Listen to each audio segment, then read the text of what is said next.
welcome to another episode of The Soup Bowl, where life gets messy when we are leading our own lives.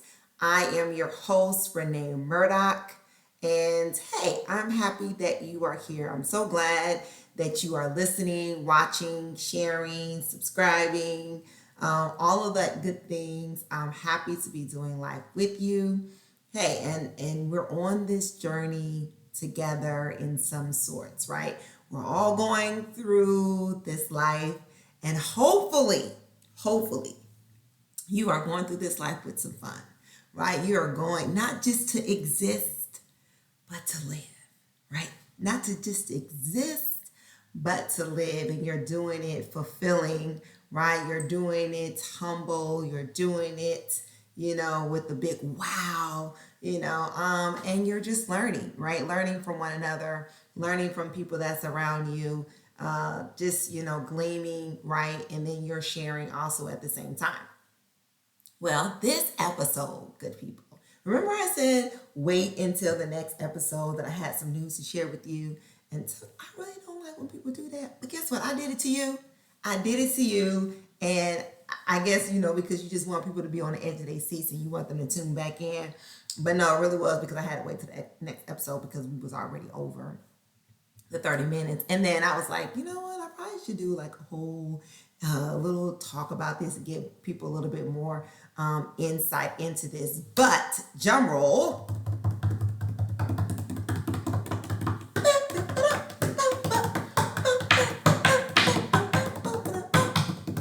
This is type of drum roll. You gotta be celebrating. It's a celebratory drum roll because, bam. This right here, people. This right here. Leadership evolution, navigating challenges, and inspiring growth. What does it say right there at the bottom?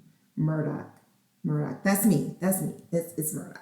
It's Renee J. Murdoch. That's me. I'm the author of this. And this has been out for 2 weeks now.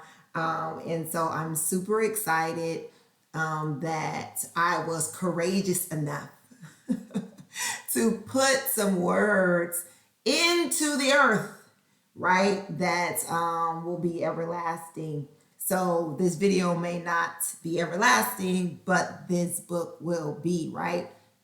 Because I put it into word form. So I'm super excited about that because I was courageous enough to do this because it can be quite scary, I guess, or challenging or whatever to put your words out there of what you believe, right, is being said, your revelation about things, your research about things. And so if you have not gotten a copy, I would really, really appreciate if you go out there and get yourself a copy, right? It's on Amazon. I'm going to have the link in the description. So you just go ahead and just click it, purchase it, right? And then when you get done reading it or as you're going through it and you're like, oh my gosh, like, okay, whatever.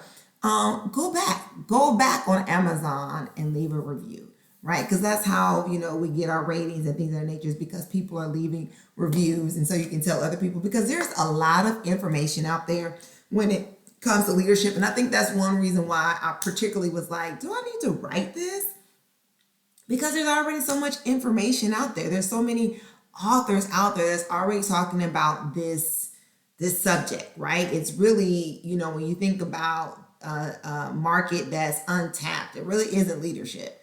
But I believe that I was commissioned, right, to do this book, and that no matter how many books are out there, there's not one like this one. And there's not one that is bringing these certain things to light in this particular way. So I believe that this was meant to be. And so here it is. And so this book is just added to the other repertoires of leadership because I believe that leadership is ever evolving. I believe because it's all about the character of who we are and we are constantly growing. And so there's never going to be enough information out there about leadership. And then also, even with so many books out there, we haven't read them all. We don't know them all. We don't know all the authors. And so there's certain people, right, that are connected to certain individuals, and they're reading that particular literature. And then there's people, you're right, that's reading other literature. So that's why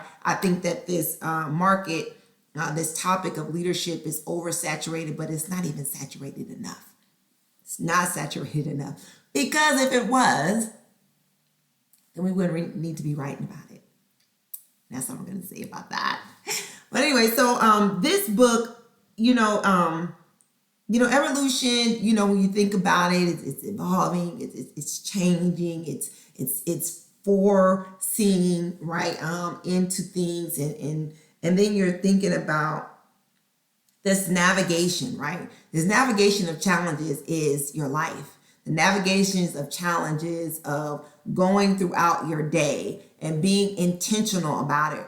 And in this book, these particular topics that I'm speaking about, the reason why I'm saying inspiring growth is because you're going to grow if you are willing to do the work.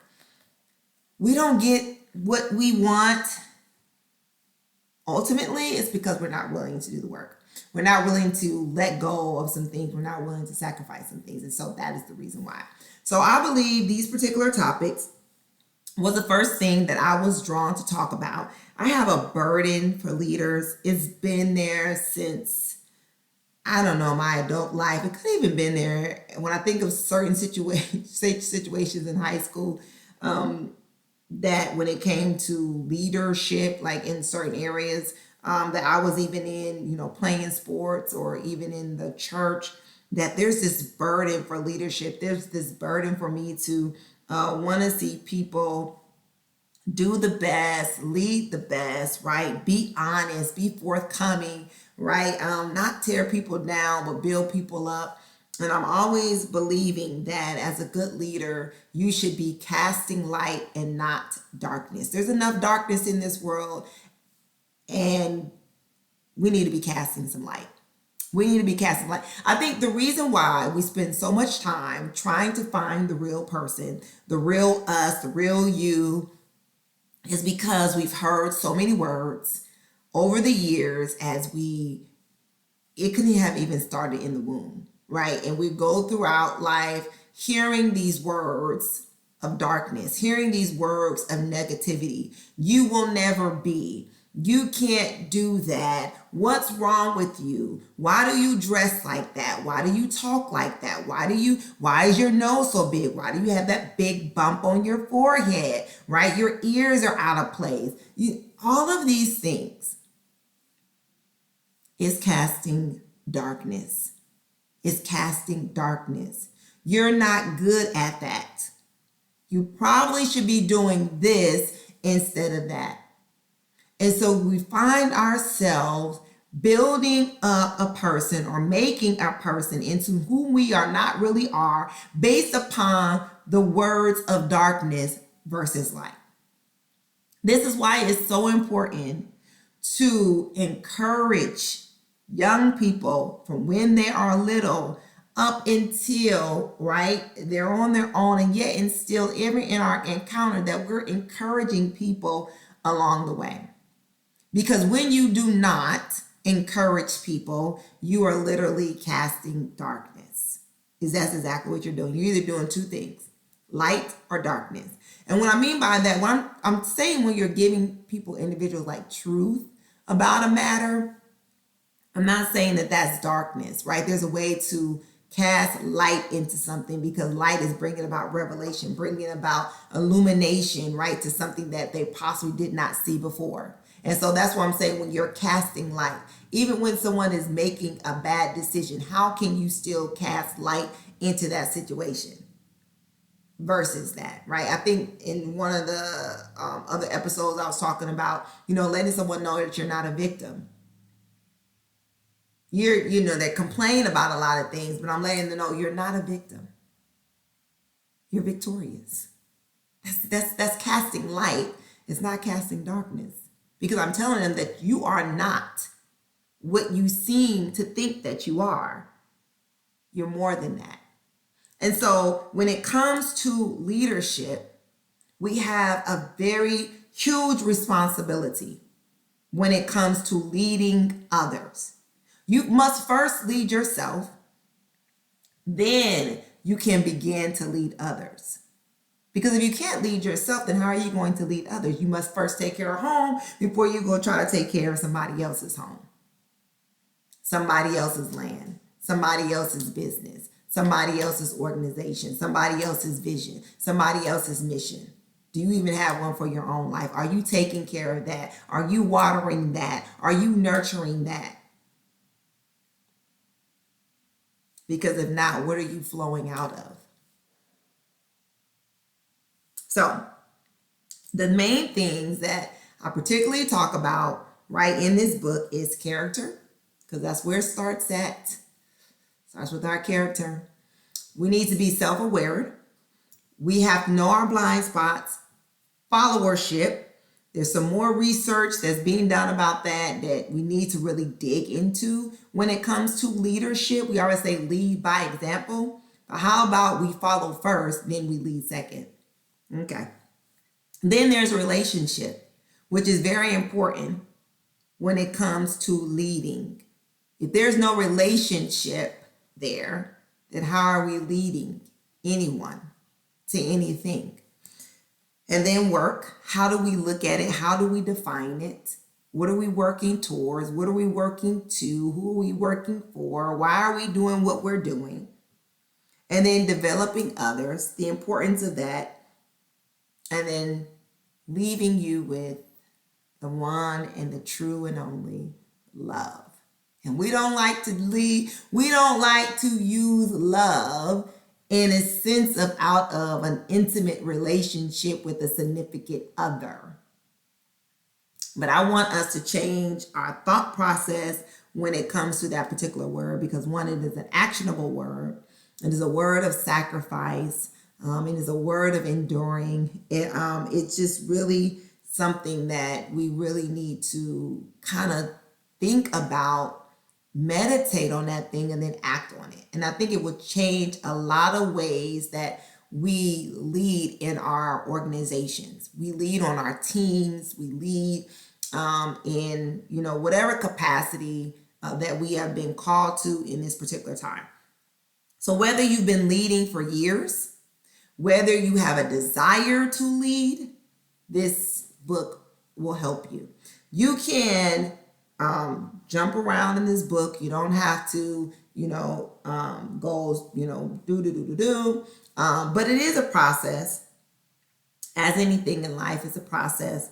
And so it's not like, let me read through. No, it's really getting you to actually take some action. It's actually getting you to do some work. And if you're not willing to do the work, then you're not gonna, nothing's gonna happen, right? You just read a book. You just got some information.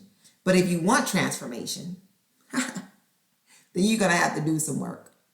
If you want to see transformation in other people's lives, you're gonna have to do some work.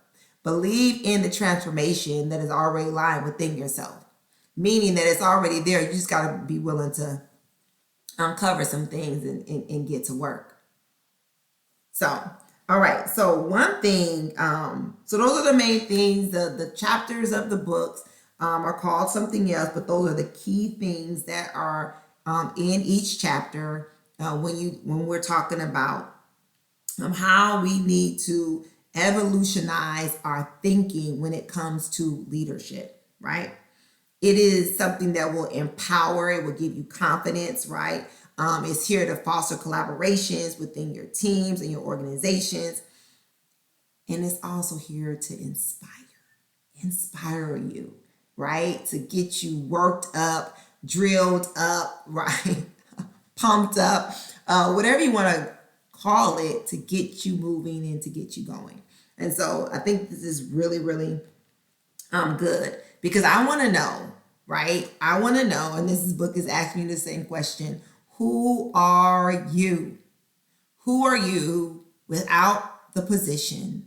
Who are you without the role? Who are you without the title? Who are you without the accolades? Who are you? You need to be able to answer that question first before you do anything else. Come on, write it down right now. Question, who am I? And then begin to answer that question.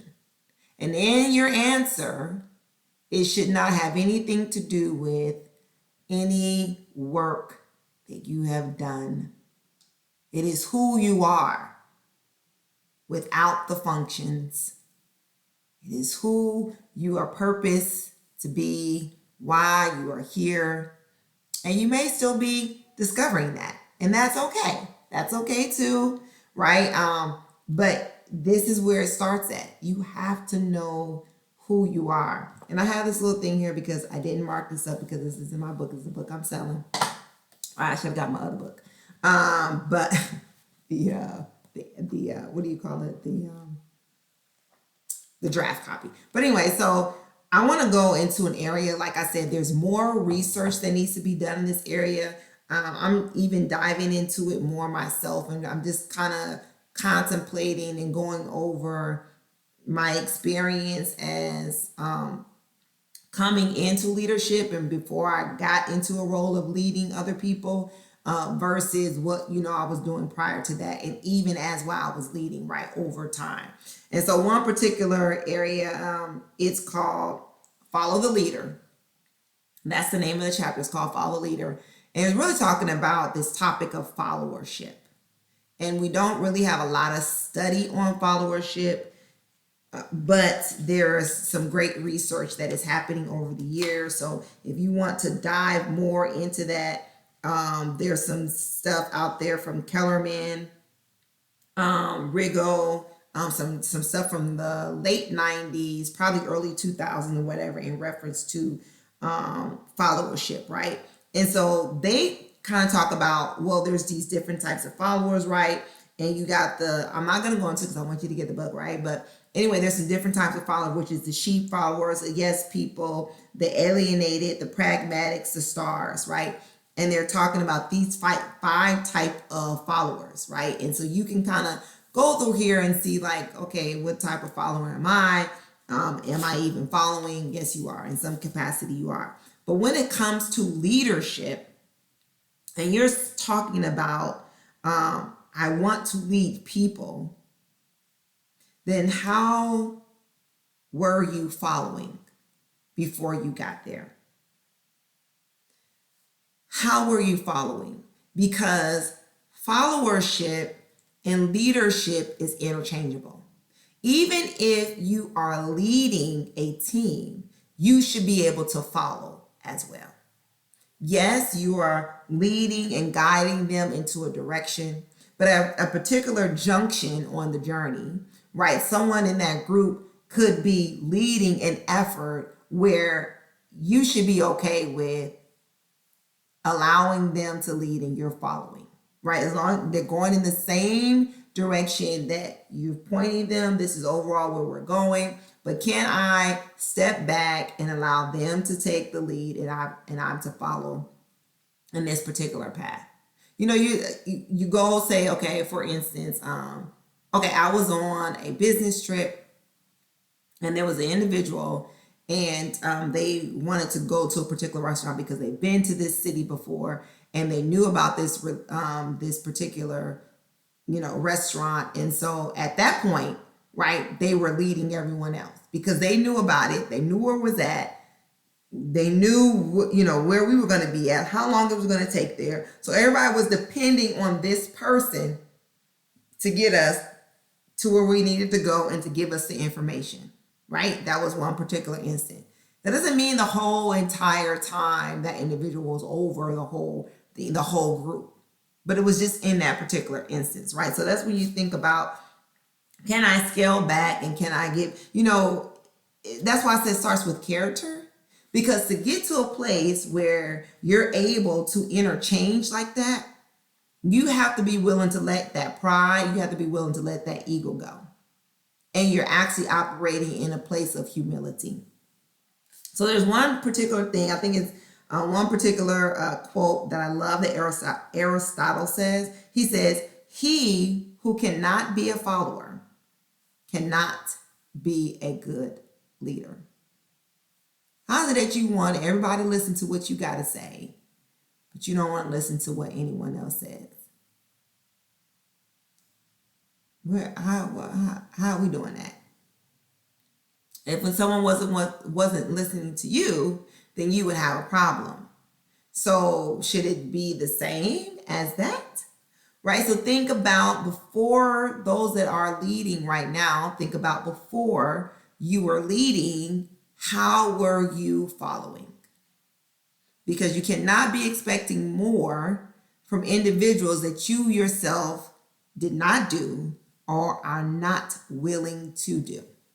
So really think about that, because when leadership is discussed or defined, as the followers are a part, if it's not the main ingredients of leadership, is influencing others, developing others, serving others, directing others, right? And who are these others, right? These people that you are serving, these people that you are influencing, these people that you are guiding and directing.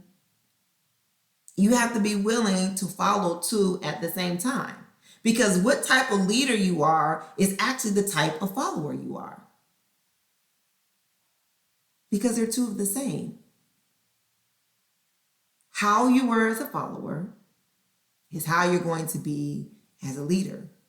Because it's your character. Character is who we are as individuals. It's our makeup. It's our DNA. It's how we behave and act and think, and right, and it displays in everything that we do. So you can't say like, oh yeah, I wasn't, whatever, and I'm gonna be, when I get in charge, I'm gonna do. But you didn't do when you were a follower, or you didn't want to follow. Right? Like you didn't listen and you did everything halfway, and you did mediocre work. But you want everybody else to give their best and give their top notch and give their time and their talents and their gifts, and you want them to, go above and beyond. But did you go above and beyond? Or did you just give just enough? Did you listen when other people were talking in the meeting and giving their ideals? Did you lend your ear to really understand what people were saying? Did you even ask questions to try to come into agreement or be at peace with certain things with your leader at the time, or even leader now? Because we're all still being led. We're all still being followers of something, someone, even if we are leading a team. How do you behave to your senior leadership, to that person that holds responsibility over the greater good of the company or the organization that you are in? Are you supporting what is being said, or are you behind closed doors murmuring and complaining about what's being said and what's being done, and yet and still bringing that same attitude into your team, that when information is being put out, there's a response, and the response is not positive? So again, how are we following? If you cannot be a good follower, you can't be a good leader. It's just that simple. It's just that simple. So if you want to be, I use the word, I put air quotes, I think, on something about good. What is good? Because we all have our own definition of what good is, or what good could be, or what good could look like. But in reality is that we really want to be effective, because we're influencing people. And when you influence people, you influence culture. When you influence culture, you influence generations. When you're influencing generations, you're influencing our world. And so we need to look at how we are following, and then how we are leading others. This is basically what this chapter, is covering, really diving into what it looks like to be that effective follower. You can follow so good that it challenges the leader to even rise above the way that they are leading. See, I said I was an agitator, you know, and I am. I mean, I'm an agitator, right? In one of my, well, actually, no, it was, they said it in different ways, right? But it seems like every time I go to organization or whatever, and in that organization, my supervisor or whatever, my leader, they tend to say that I challenge the status quo. Now, I don't come in there and be like, oh, I'm going to challenge you. Well, no, I'm not challenging you. I'm just trying to get a better understanding. And they say you ask questions that other people are not going to ask, to the point where it makes them have to rise above how they're leading. Like, oh, so now we can't do that with her. We're going to have to be on such and such. We're going to have to go find answers out. We're going to have to, yes, because I'm investing into this. I'm here because I believe in it. If I don't know all of it, I want to get to know all of it. I want to know the ins and the goings of the organization, because why? I'm spending majority of my waking hours here. And I want to understand. I want to understand how this work really affects this area, that really affects our community, that really affects our economy. I want to have understanding, because at the end of the day, I want to know that Renee has done a wonderful work, impactful work. Not just something mediocre, not just something to get a paycheck or even not get a paycheck or get a pat on the back. That's not what I'm looking for. I want to know that the work that I'm doing is impacting our world in some way, in some shape or fashion. My little part is impacting the world. And that's what all of us need to get to, a position of impact. How am I impacting our world? In the beginning, I talked about the casting of the light versus the casting of darkness. And just because you're asking questions does not mean that you are out of sort, out of line, or whatever. You're curious. If you're not asking questions, there's something wrong. You can't take everything as face value, but there needs to be more understanding and clarity, because I didn't get it the way you got it. I wasn't there when you got it. I wasn't there when it was built. I want more understanding. I want to understand how all this works together. What's wrong with that? It's like a child, they sit there and they're looking at an object, right? When they're little, and they're looking at this object, and they're just kind of like, okay, I see this object. I saw another person with this same type of object. It looks familiar. It looks the same or whatever. And so what do they begin to do? They begin to try to imitate, right? Going into a certain space or whatever and trying to put the object in there to make it fit or whatever the case may be. And sometimes, as an adult, the adult is like, what are you doing? That doesn't go there. But all the child sees is that this looks like this thing that this other person had, and it seems as though it should go here. Well, they weren't there. They weren't there from the beginning, so they don't really know, right? So I encourage you, one, to go get this book if you haven't got it. If you have gotten the book, read it, right? Because after each one of these things, there is a challenge for you. I like to challenge myself, so I'm challenging you, because when you're challenged, right, you grow and you learn. And so I want you to meditate on a good follower is a good leader. I want you to meditate on that. So I want you to think about how you're following, how you're being accountable, how you're being responsible. You're not only accountable to those who that is your leadership, but you're also accountable to those whom you are leading.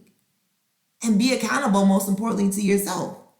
Are you being honest with who you are, where you are at this moment in time? And then I want you to observe, how do I respond to authority? How do I respond to it? Do I got something to say about it? Oh, I'm not doing that. Amen. I ain't showing up. No, I can't do that. No. If I do, I'm only going to be there for such and such time. Or I'm not even going to come. And then I want you to commit. Work in humility, knowing that you will always be a follower. No matter what, until the day that you leave this earth, in this earthly suit, in this earthly realm, you will always be a follower.